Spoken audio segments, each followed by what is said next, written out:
Gaza में Israel की बमबारी से करीब 2500 लोग मारे जा चुके हैं। इनमें करीब 800 तो बच्चे हैं।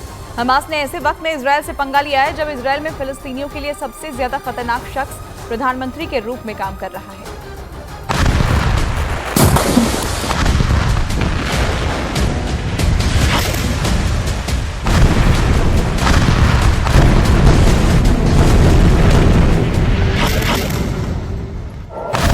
गाजा का जमीनी महायुद्ध छेड़ने वाला है।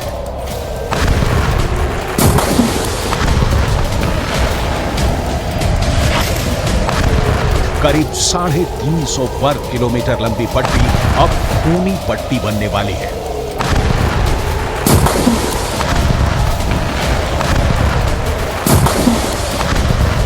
और इसीलिए इजरायल के प्रधानमंत्री बुलेट प्रूफ कवच पहनकर खुद आर्मी के कैंप में पहुंच गए। नेतन्याहू इजरायल के सैनिकों से मिले, कमांडर से मिले और उनसे कहा कि युद्ध की तैयारी पूरी कर लो, महासमर का वक्त आ गया है। अब अगले चरण में गाजा पट्टी के अंदर घुसकर हमास को चुन चुन कर मारने की बारी आ गई है।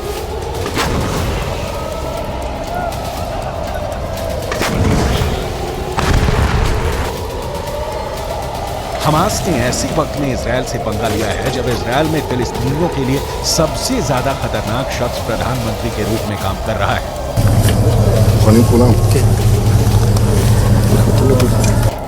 और यही इस वक्त नजर भी आ रहा है। फिलिस्तीन और अरब देशों के अखबार गाजा पट्टी की जो खबरें छाप रहे हैं उसके मुताबिक अब तक गाजा पट्टी के अंदर करीब 2500 से ज्यादा लोग मर चुके हैं। गाजा पट्टी के अंदर अब तक 700 से ज्यादा बच्चे मर चुके हैं। 450 से ज्यादा महिलाएं मर चुकी हैं।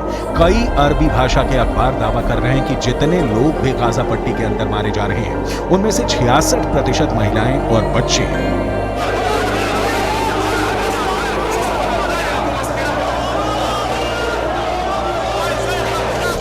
गाजा पट्टी के हालात इस वक्त ये हैं कि गाजा पट्टी के अंदर 35,000 फिलिस्तीनी सिर्फ एक अस्पताल अल शफा में शरण दिए हुए हैं और उन्हें उम्मीद है कि इजरायल यहां पर एयर बॉम्बिंग नहीं करेगा क्योंकि ये एक अस्पताल है। लेकिन अगर यहां भी हमास ने अपना अड्डा बना लिया तो फिर क्या होगा, ये इजरायल ही तय करेगा। फिलहाल यूक्रेन को बमबारी करके और मिसाइलों पर मिसाइलें बरसाकर लहूलुहान करने वाले पुतिन गाजा पट्टी के दर्द से तड़प रहे हैं। 7 अक्टूबर को जब इजरायल पर हमास ने आतंकवादी हमला किया था, करीब 48 घंटे तक पुतिन चुप्पी साधे रहे। उनका कोई बयान सामने नहीं आया। लेकिन हमले के 2 दिन बाद पुतिन ने बेहद रणनीतिक हमला करते हुए अमेरिका पर यह निशाना साधा कि अमेरिका की मिडिल ईस्ट पॉलिसी फेल हो गई है। К сожалению, мы видим резкое обострение ситуации на Ближнем Востоке.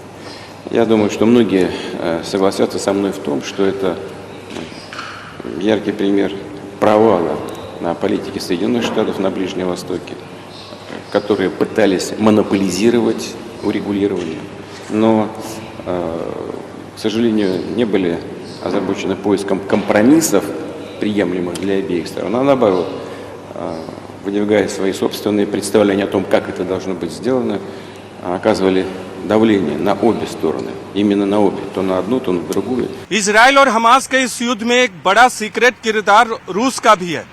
इजराइल और हमास के इस युद्ध से रूस को फायदा ही हुआ है।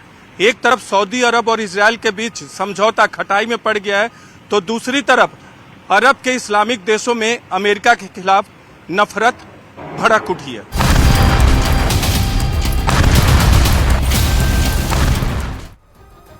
ईरान और इजरायल एक दूसरे के खिलाफ युद्ध के लिए तैयार है। दूसरी तरफ अमेरिका भी अपना समुद्री बेड़ा लेकर भूमध्य सागर में पहुंच चुका है। तो व्लादिमीर पुतिन क्या कर रहे हैं या फिर चीन ने कौन सा कदम उठाया है जो इजरायल को पीछे हटने पर मजबूर कर सकता है? लेबनान में हजारों लोग सड़कों पर उतरकर इजरायल के खिलाफ नारे लगा रहे हैं। जॉर्डन में 70,000 लोग अमान में उस वक्त सड़कों पर उतर आए जब अमेरिका के विदेश मंत्री एंटनी ब्लिंकन जॉर्डन में ही मौजूद थे। इसी तरह तुर्की में भी जमकर विरोध प्रदर्शन हुए हैं। इजिप्ट में भी यह आग सुलगी हुई है और इसीलिए अमेरिका के विदेश मंत्री को मेहनत करनी पड़ रही है। मिडिल ईस्ट में भागा दौड़ी करनी पड़ रही है।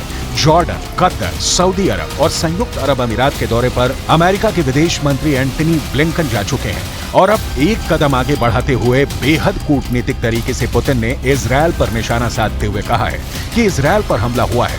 हमला जरूर गलत है, लेकिन गाजा पट्टी पर अंधाधुंध बमबारी भी गलत है।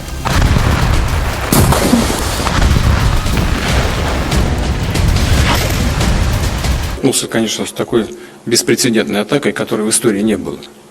И не только по масштабам, но и по характеру исполнения, по жестокости. Ну, что там говорить, надо вещи называть своими именами.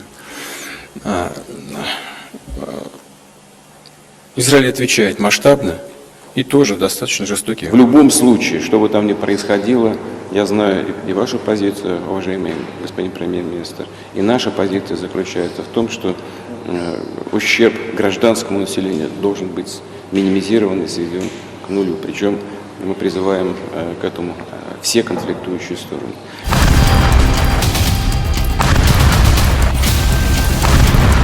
पुतिन ने गाजा पट्टी में जारी बमबारी और घेराबंदी की तुलना लेनिनग्राद की जंग से कर दी है। लेनिनग्राद का युद्ध बहुत क्रूर युद्ध था, जो जर्मनी के हिटलर और रूस के स्टालिन के बीच हुआ था। लेनिनग्राद का युद्ध दूसरे विश्व युद्ध का सबसे अहम युद्ध था, जिसमें 15 लाख लोगों की मौत का अनुमान है।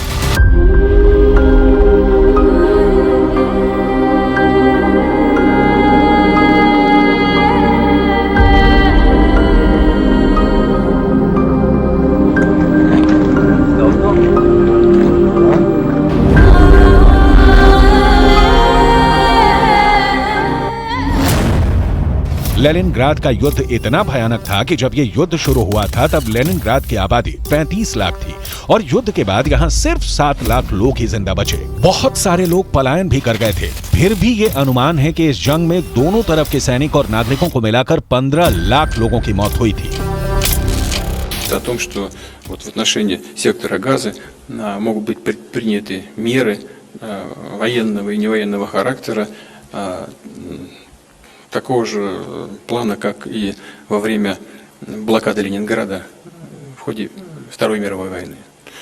Но мы же понимаем, с чем это связано. И, на мой взгляд, это неприемлемо. 2 с лишним миллиона человек там живет.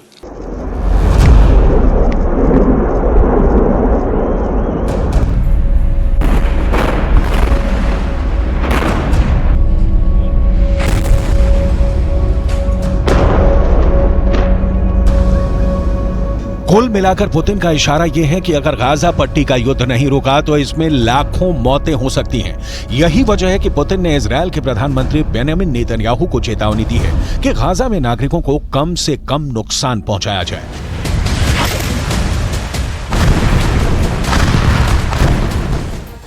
इजरायल के खिलाफ ईरान का साथ रूस दे रहा है और अब ईरान की आवाज को दुनिया की एक और लाल ताकत ने बुलंद किया है। नाम है चीन, जिसने गाजा में फौरन हमले को रोकने की मांग की है। इतना ही नहीं, ये बिल्कुल साफ नजर आ रहा है कि इजरायल के मुद्दे पर भी चीन और रूस का एक गठबंधन नजर आने लगा है।